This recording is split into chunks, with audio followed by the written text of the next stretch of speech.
September 28 மணப்பாக்கத்தில் Jaguar land rover car ஆலைக்கு அடிக்கல் நாட்டுகிறார் முதலமைச்சர். தமிழ்நாடு அரசு அறிவிப்பு.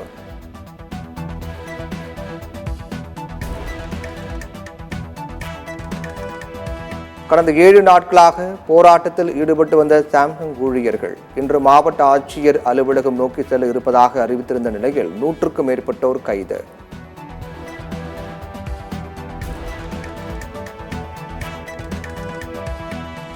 அரசியலுக்கு அப்பாற்பட்டுதான் மதுவிலக்கு மாநாடு நடத்துகிறோம். விசிக தலைவர் திருமாவளவன் பேட்டி.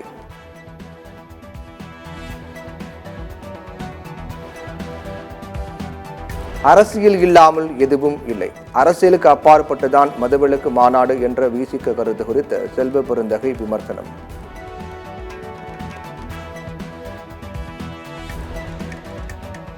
சமூக நீதி நாள் உறுதிமொழி ஏற்கும் நிகழ்ச்சி சென்னை தலைமைச் செயலகத்தில் நடைபெற்ற நிகழ்ச்சியில் முதலமைச்சர் உறுதிமொழி ஏற்றார்.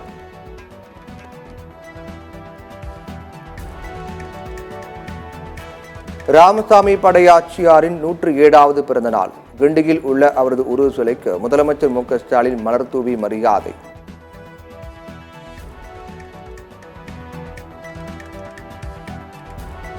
திமுக கூட்டணியில் இருந்து ஒருபோதும் விலக மாட்டோம். மதிமுக பொதுச் செயலாளர் வைகோ திட்டவட்டம்.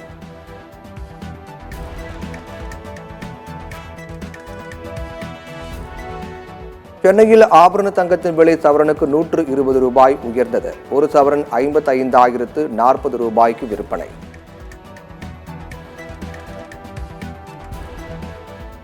சென்னையில் பட்டாக்கத்தியால் கேக் வெட்டிய சம்பவம். இளைஞரை கைது செய்து போலீசார் விசாரணை.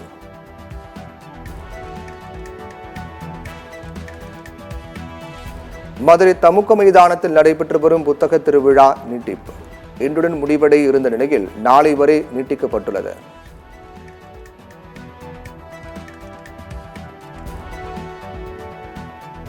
நீலகிரி அருகே 8ஆம் வகுப்பு மாணவிக்கு பாலியல் தொல்லை. தனியார் பள்ளி ஆசிரியர் போக்சோவில் கைது.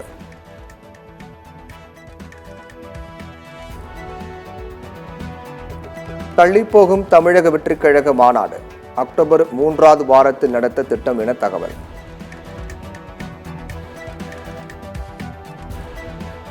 புதுச்சேரியில் சிறுமி பாலியல் வன்கொடுமை கொலை வழக்கில் கைதாக சிறையில் இருந்த கைதி தற்கொலை. சிறையில் இருந்த கைதி விவேகானந்தன் தூக்கிட்டு தற்கொலை செய்து கொண்டதால் பரபரப்பு.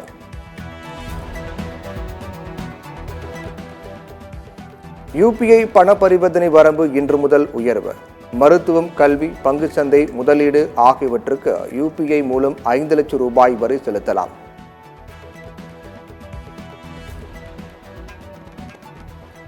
வாணியம்பாடியில் குடிநீர் பைப்லைன் உடைந்து லட்சக்கணக்கான லிட்டர் குடிநீர் வீணாக வெளியேற்றம்.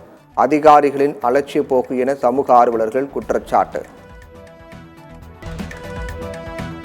அரியலூர் அருகே மணல் திருட்டை தடுக்கச் சென்ற காவலர் மீது அடையாளம் தெரியாத வாகனம் மோதியதால் பரபரப்பு. படுகாயமடைந்த காவலருக்கு மருத்துவமனையில் சிகிச்சை.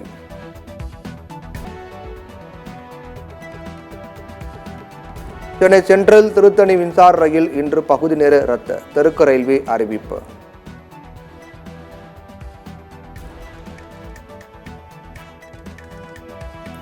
கனடாவில் சக்தி வாய்ந்த நிலநடுக்கம். ரிக்டர் அளவில் 6.5 பதிவு.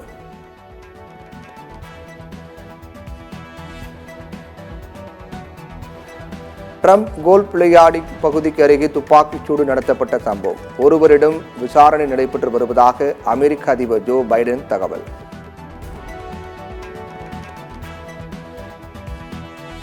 முழு உடல் தகுதியை எட்டிய பிறகே களம் திரும்புவேன். முன்னணி பந்து வீச்சாளர் முகமது ஷமி தகவல்.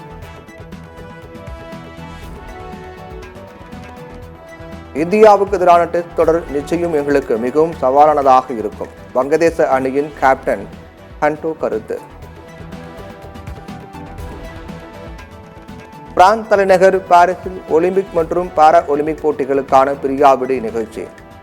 சாம்ஸ் எலிஸ் பகுதியில் நடந்த நிகழ்ச்சியில் பிரான்ஸ் நாட்டு வீரர் மற்றும் வீராங்கனைகள் கலந்து கொண்டனர்.